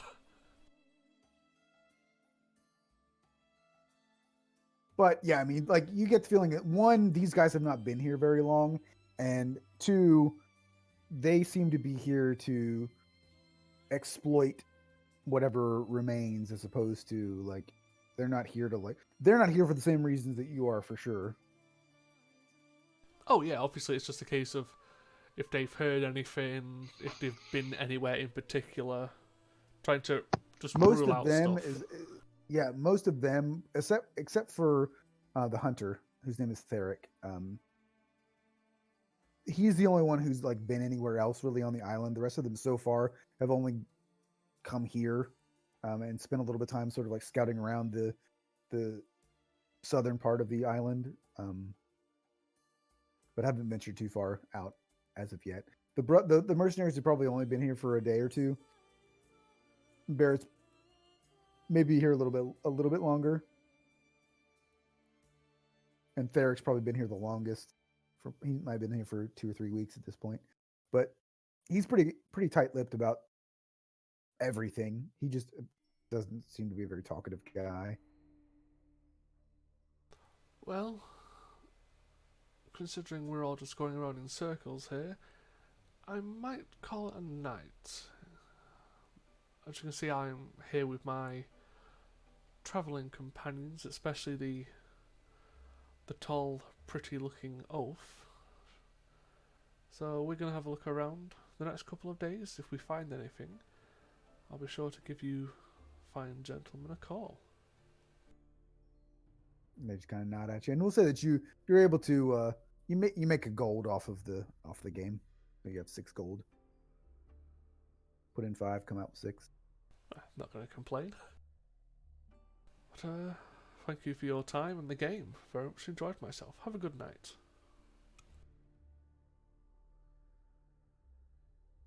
All right. So, Ayla talking to Bob, the innkeeper, Yep. and the barmaid's name is Melissa. I got tired of doing like weird like D&D names, so these are just regular humans named Bob and Melissa. Yep. She would sit down right in front of the bar and look at him and be like, I'm surprised by the number of people here. I would never expect anyone to come back to Elen'sar. He just kind of sniffs a little loudly, like, good riddance to those who left this place. You get a lot of patronage here. Sort of looks around the room. I suppose if it wasn't raining, you wouldn't be here, so what do you think? I suppose that's true.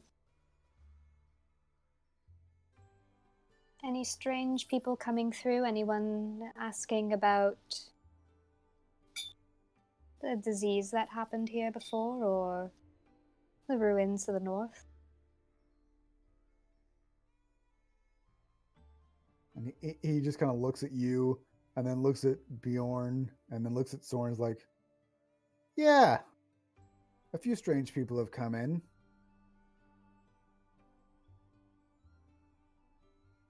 You're talking about us, aren't you? Smart as a whip, you. Great. Bjorn kind of just straightens up, standing at full height, stands behind her, and just like tries to look intimidating since this guy's being a bit of a dick. He does not appear intimidated at all. He tries.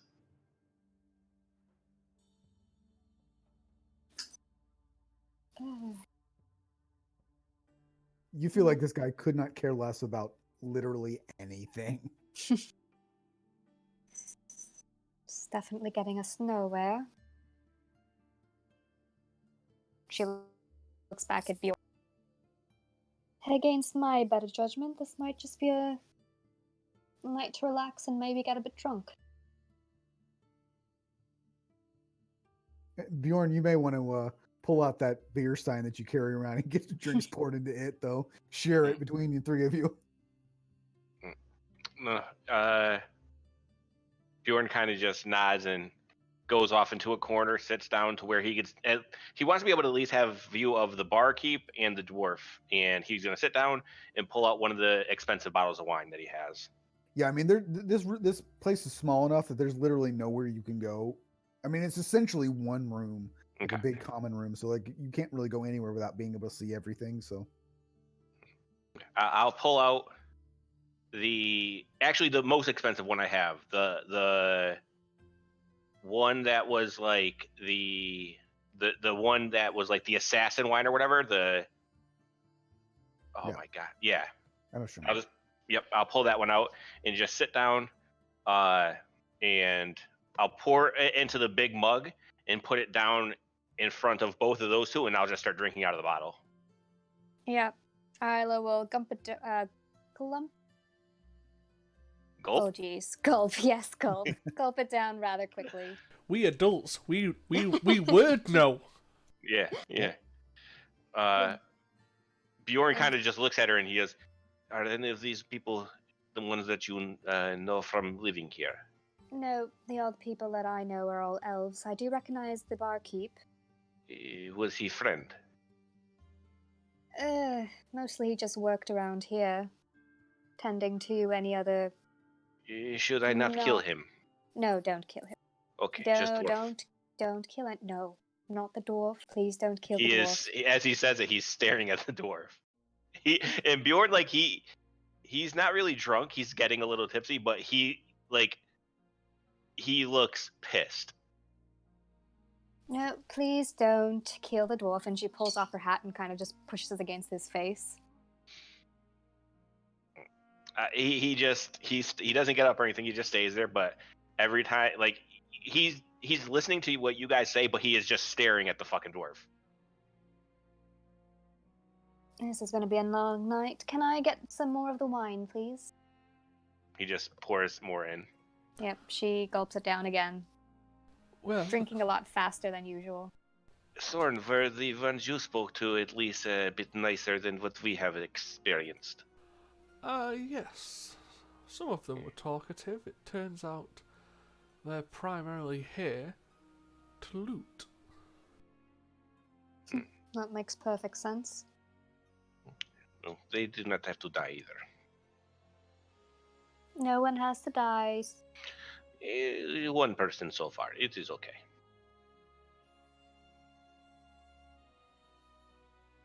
I like how Bjorn comes in, makes a scene, like, and then he gets pissed off at everybody else. He's a barbarian. What do you expect? I just like it. It's funny to me. I mean, he asked them a question. They were rude, so he did something to get their attention, and he got challenged. That is exactly how he sees it. Would it help, Bjorn, if you had a dog to stroke? No, I will not do anything to put you in harm's way. But when we leave tomorrow, I will kill dwarf. No, No. don't kill the dwarf. We have business on this island. We don't need to make enemies with them. And she kind of waves a hand behind her. He was very disrespectful. How about this, Bjorn? After we've dealt with our business here, I can have a sparring session with you. I'll use one hand to keep it fair. I do not wish to hurt you. I want to kill him. You assume you would win? And looking at him, I mean, like, this dwarf looks pretty hardcore. That's another one of the reasons that Bjorn wants to kill him. Bjorn looks at Sworn and goes, not assuming I would win, but if I did hit you, it would hurt. I have seen you. You are very skilled with combat, but you are not someone I wish to hit at all, whether for practice or not. Him, it will not be practice. The last thing we need is for you to cause a scene and to make our travels more difficult, Bjorn. Try to control yourself. Especially because here, suddenly I'm the enemy, even though it was, well, I wouldn't call this a home any longer. So, I'm not gonna have you do it, Bjorn, because I don't think that you would probably recognize it. Well, you wouldn't recognize it. So, Sorn and Ayla, make a perception check towards the dwarf. Oh God! I don't see anything. There's a dwarf. The That book was just a hairy midget. the book that he's been reading appears to be a holy book. This appears to be a religious text.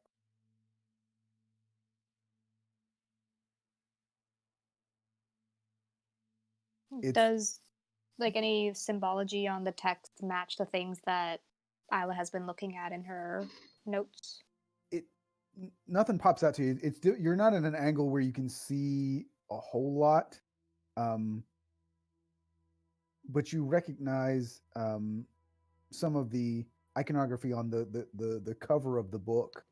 That you, I guess, do a religion check real quick to see if you recognize it. Like you recognize, like you've seen it before, but I don't know if you would know exactly what it is.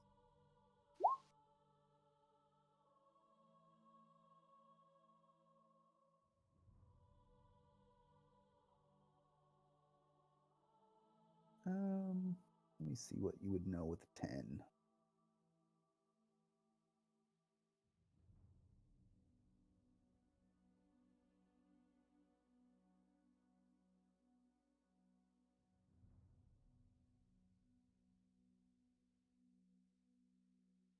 I'll say that you wouldn't know exactly like what religion this may be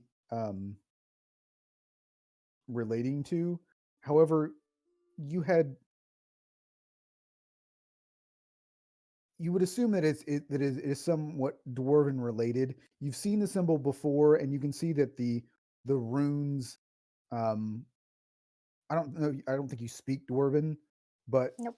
as we mentioned previously, like I don't speak Spanish or French, but I can recognize it when I see it. So you can't read what's on the cover, but you can see that it is a religious symbol that you've seen before, but you're not entirely familiar with. And there are dwarven runes on the outside of it. Um, so maybe a dwarven religion.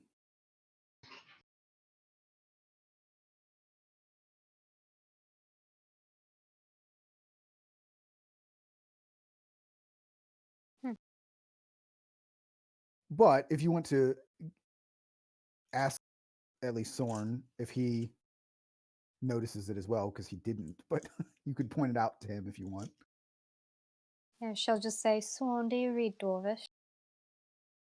I read under Dwarvish, but no, it wouldn't take me too long to. About 10 minutes to understand it. And she nods back at the dwarf, like, he's reading some kind of religious text. I don't know exactly what it is, but it's familiar to me. Might not be anything interesting. Perhaps it just will pass the time for us to figure out what it is. Bjorn, can I have some more wine, please? He pours it into the mug and he goes, so he is breaking law. That's not a reason to kill him, Bjorn. It is just one more reason. Unless you're going to kill Sorn and myself as well for using magic. I'd like to see him try. No. You do it for right reasons. He is rude and then does illegal, so it is worth dying. And you can tell Bjorn's getting drunk. Yes, So are you going to cast comprehend languages? Yeah, I'm going to spend 10 minutes to cast it. Okay. So he is reading a religious text that is related to the god Gond.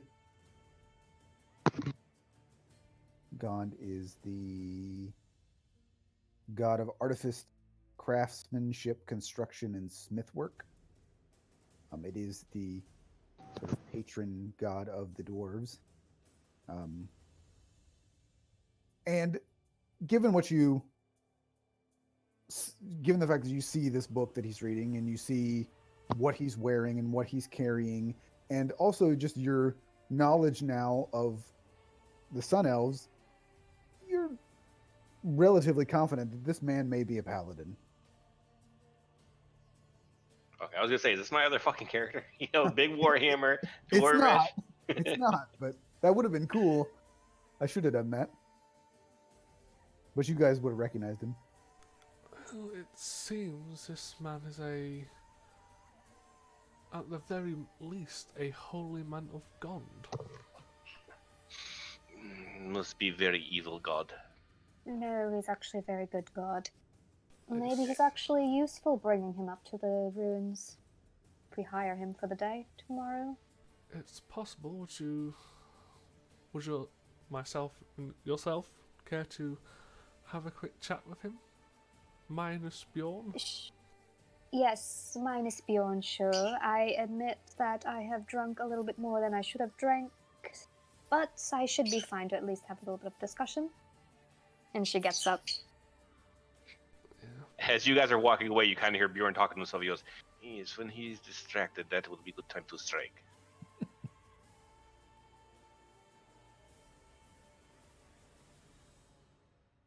We'll head over. Excuse me, sir. Do you mind if we take a seat? And kind of looks up at you and then kind of looks past you at Bjorn over on the floor. And then kind of just motions for you to sit down. And you can see that he closes the book and it's not like he doesn't do it quickly, but you can see that he kind of like slides it under a cloak. it's not like he's like specifically trying to be like hide it like quickly to make sure that you don't see what he's doing. But he just sort of casually kind of slides the book under it, the cloak that's on the table that he has. My apologies for our companion. He's stupid. Yes. Unfortunately, he's unpredictable at times. Well, I've met people like him before. I'll say this in a as lowest tone as possible. So, what is a holy man of God doing in an island in the south? He kind of raises an eyebrow at you a little bit, and well, rumors of strange things occurring. Made my way from Baranor. We've heard strange things as well, such as strange curses and diseases. We thought we'd come and check it out. Send a cult. Well, there's the rumors of cults all over this island, I dare say. I suppose that we have an interest in this one specifically because, well, I used to be from this island. He sort of, you see that he kind of gets a little serious look on his face as well. Very sorry to hear that. Quite. It's fine. It was years ago at this point. But I figured I might as well investigate and see if I can stop this thing from ever happening again. It was, as I'm learning, very unnatural. Well, I do have a bit of a speciality in removing diseases and curses and the like, so figured it might be worth coming down to investigate. Well, considering we're both here on the same task, it seems, would you be opposed to maybe travelling together? And again, he looks at Bjorn and's like, with that one. We will be able to keep him under control. Again, he's about as smart as a rock. And if you wish to gain any kind of monetary funds from us for doing this, I would be willing to pay. Well, my order may appreciate a tithing, but I don't need anything personally.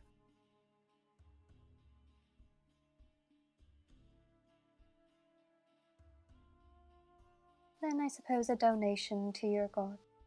And she just smiles. Her eyes are getting kind of like hazy as the wine is getting to her.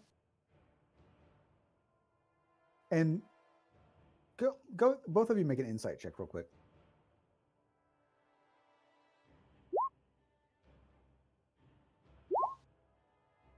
So he said he was from Baranor, but both of you would know that, like, it's not unusual that a dwarf would be from Baranor, but a paladin who's from Valinor would be extremely rare. Because he certainly wouldn't tell anybody. And you even though he wasn't exactly hiding it, he was being much more open about what he was reading. I mean, maybe you could assume maybe he just assumed nobody would know what he was doing. But either way, it seems somewhat reckless to you that he would be, even though he wasn't being entirely like, waving his hands around saying, "Hey, I'm a paladin." To you guys, it seems a little bit dangerous, stupid, maybe.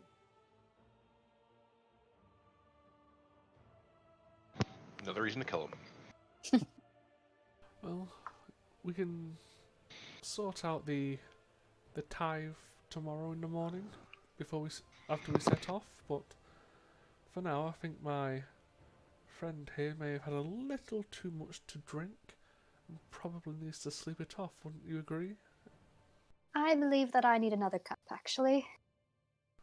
Oh, wonderful. And you see he reaches over into his um, little cloak that's on the table, and he pulls out this flask, and he hands it over to you. I wouldn't drink anything they serve here. Thank you very much. And she takes a huge gulp of it, not wanting to actually down it since it's his. And it's very, very strong. I mean, it's like Fireball whiskey. I mean, it tastes pretty good, but it burns your throat like fire. And you can feel it hit your stomach, and you can just feel like your whole stomach feel just like the warmth of it.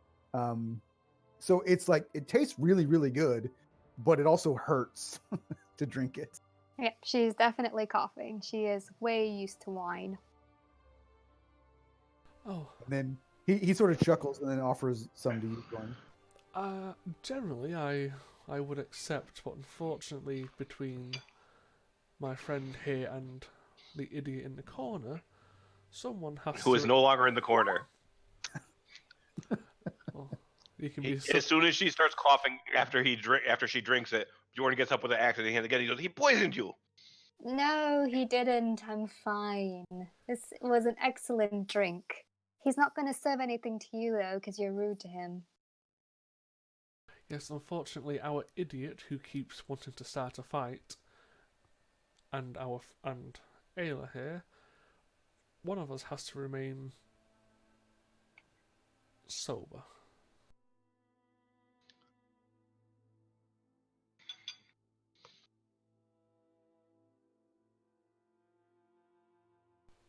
And a word of advice, friend. People like us with special books shouldn't read them out in public.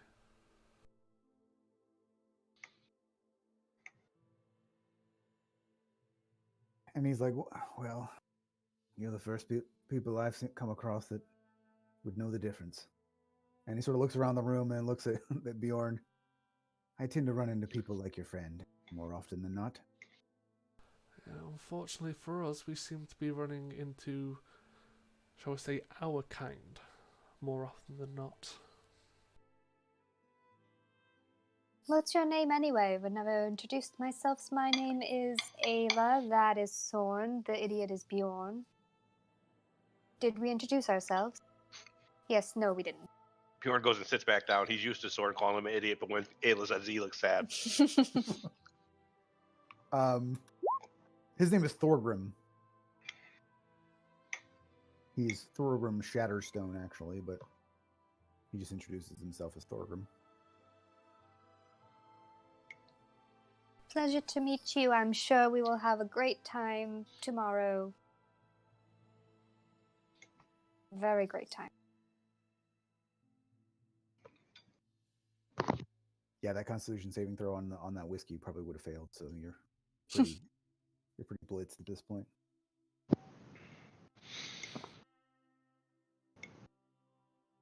Yes, I think that's enough for you tonight, Ayla.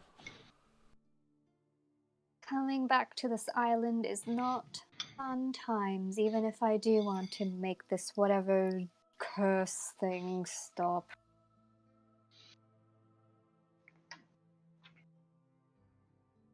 Well, we can certainly continue this conversation in the morning when you are of clearer head. Did you know that we buried the bodies of my kin in graves that were a bit too shallow? Sure, in this rainstorm, some of the bodies have been uncovered at this point, which is going to be lovely to walk through tomorrow morning.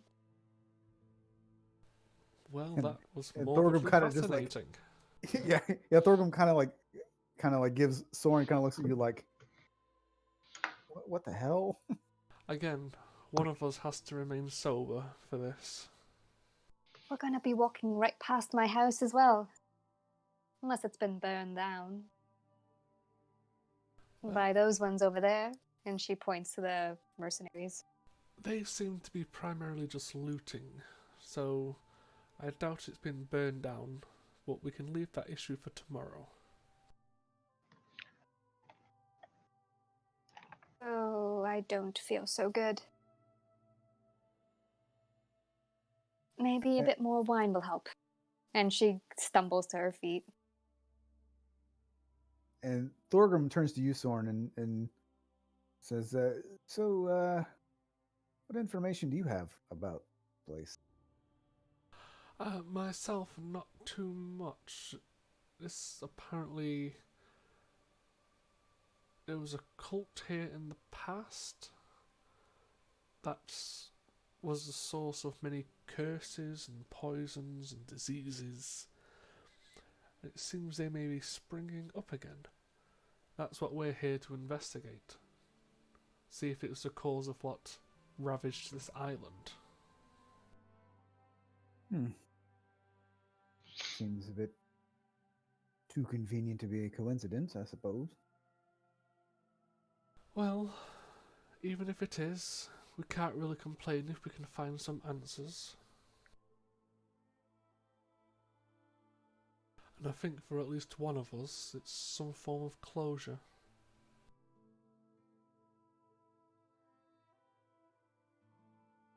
Well, suppose we'll see what we can find. Agreed, and hopefully tomorrow we can enjoy a more pleasant conversation, free of alcohol and idiots. He sort of chuckles like, "Well, at least without the alcohol, I suppose." Yes, unfortunately I've got the idiot with me all the time.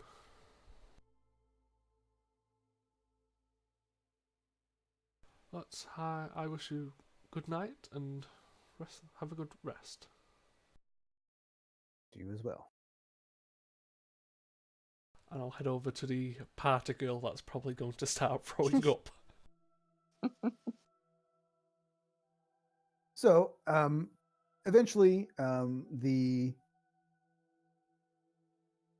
lamp lights, which are essentially just candles, pretty much, um, start to burn low, and the card game has kind of stopped. And you can see that Bob and Melissa have gone to those two separate rooms that are behind the bar, which apparently they have rooms. And so everybody else either kind of like lays up on a bench or one of the cots there. Some of them just kind of like either lean back in their chair or just lay down on the floor. Um, and it beats sleeping outdoors, but at this point, not much. And this entire time, the storm is still going. Um, Still extremely heavy rain. Still cracks of thunder and lightning, and it's extremely windy. And this entire time, like you can just hear the wood creaking and the leaking of the ceiling, and there's just this water just dripping. Um, and eventually, you all drift slowly off to sleep with the distant howl of the winds and the creaking timbers of the Feral Dog Tavern. However, uh, all of you have sleep that is plagued by these sort of half-remembered images of twisted creatures reaching out from the blackness, trying to drag screaming people away.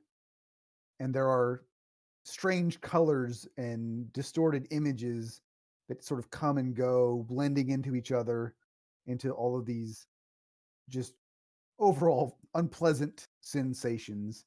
And these sort of like faceless horrors creep forth across the world, bringing, madness and pain and blood. And you are both sort of sickened and at the same time sort of fascinated, confused by all of this that you're seeing, and somewhat excited by it, as if some sort of like secret lies like sort of like just beyond your reach, just beyond your comprehension. And if you could just sort of like reach out, you would know what this is, what this something is. It's something momentous, something like important, something like calamitous. Um, and you would know something that you shouldn't know, that no one should know, and you're afraid of it, but you still have this urge to like seek out what this is. And you feel yourself sort of being pulled towards this thing, and then suddenly you all sort of like bolt upright in the darkness, and you have this strange sense of foreboding that fills you, and you can't say for sure if it's sort of like the lingering effects of this disturbing dream that you had, or if it's something else. um but it's difficult to say exactly, given that it's still raining quite heavily outside, but you would guess maybe it's the early hours of the morning at this point. um and again, like I said, the rain is still coming down. You can hear the timber groaning under this endless rain and storm, and you can see that the room itself um, has, you can still see everybody there, and you can hear the Barrett, the guy who was gambling there, snoring, almost drowning out the noise of the thunder. He's snoring so loudly. Um, but you notice that a few others are starting to wake up around you, and um, Bjorn, you noticed a movement in the on your peripheral, and you can see someone is sort of crouched over in the darkness, and you sort of like reach for your weapon, and a flash of lightning reveals that it's the skinny merchant guy, um, and he's just sort of quietly searching through one of their packs. He's not like looking at anybody else's stuff, and he notices you, Wait, and the he sort merchant is looking through his own pack, or yeah. like stealing? No, he's not. That's what I'm saying. Okay. He's not stealing. Okay. He's looking through his own pack. Not exactly sure what he's doing, but you could just see that he's going through his pack. And you can see that he turns around and notices that you notice him, and he moves as if to say something. And as he does, suddenly there is this like horrendous noise, and the floor of the tavern kind of buckles slightly, and the wood starts to twist and tear, and you can see above you, all of you see this, not just Bjorn. You can see the roof begin to sag, and at this point it's like time is standing still, and even as you begin to like sort of like scramble to the edges of the, because it's sort of like buckling in the middle, you're all just kind of like scrambling to get to the edges of the building. The entire thing collapses, and you just fall away into darkness and nothingness. And even though it's a little bit early, we're going to go ahead and stop right there.